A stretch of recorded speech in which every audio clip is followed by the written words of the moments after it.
মনে পড়ে তোমার আর আমার সেই অন্তরঙ্গ মুহূর্তের কথা?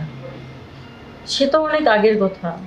হ্যাঁ, সেইগুলো আমি আমার সযত্নে যত্ন করে আমার এই ফোনে ভিডিও করে রেখেছিলাম।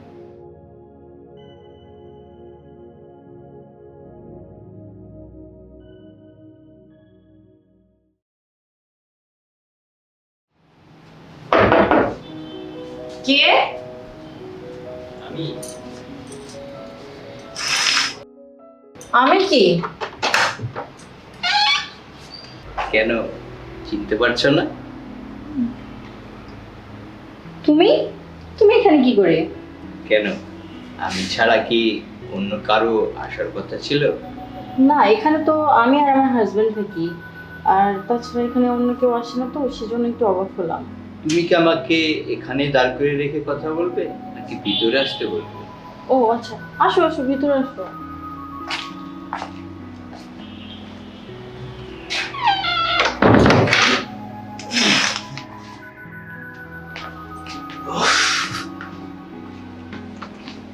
বেশ ভালো হয়েছে।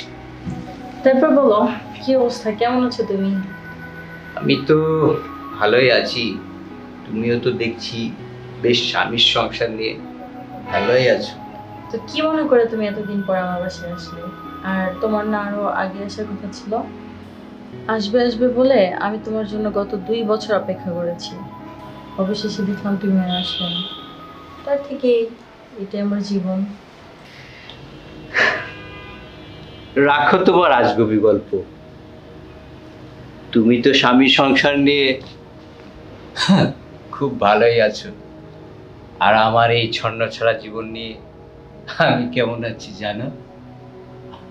আচ্ছা, মনে পড়ে তোমার আর আমার সেই অন্তরঙ্গ মুহূর্তের কথা? সে তো অনেক আগের কথা।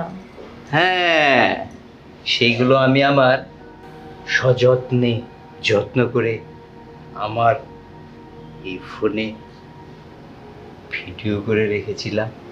দেখবে, দেখো। তার মানে তুমি কি বলতে চাও এগুলো দেখিয়ে আমাকে? আমি কিছু বুঝতে পারছি না। আরে পাগলি, তুমি কিছু বুঝতে পারছো না? না। তোমার আর আমার এই ভিডিওটা যদি তোমার স্বামীর কাছে আমি সেন্ড করে দিই,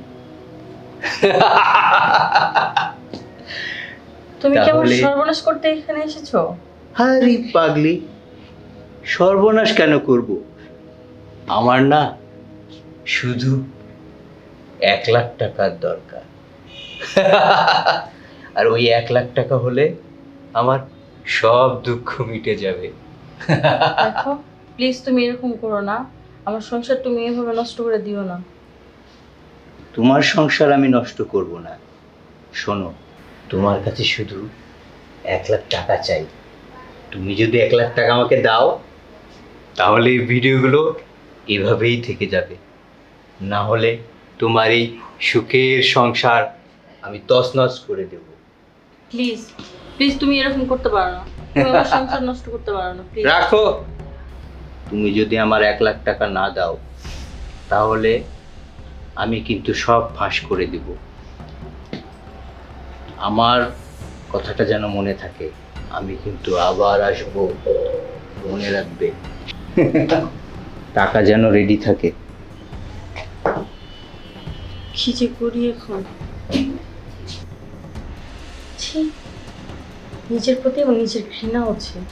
মন এত বড় নোংরা মনের মানুষ, যার জন্য আমি আমার নিজের স্বামীকে এত বছর কষ্ট দিয়েছি, আমার নিজের শরীরটাকে স্পর্শ পর্যন্ত করতে দিই। সে কিনা সামান্য টাকার জন্য এরকম করতে বললো আমার সঙ্গে। ছি, আমি এবার কি করবো কিছু বুঝতে পারছি না। তুমি বর্তমান তুমি সব কিছু ঠিক করে দাও।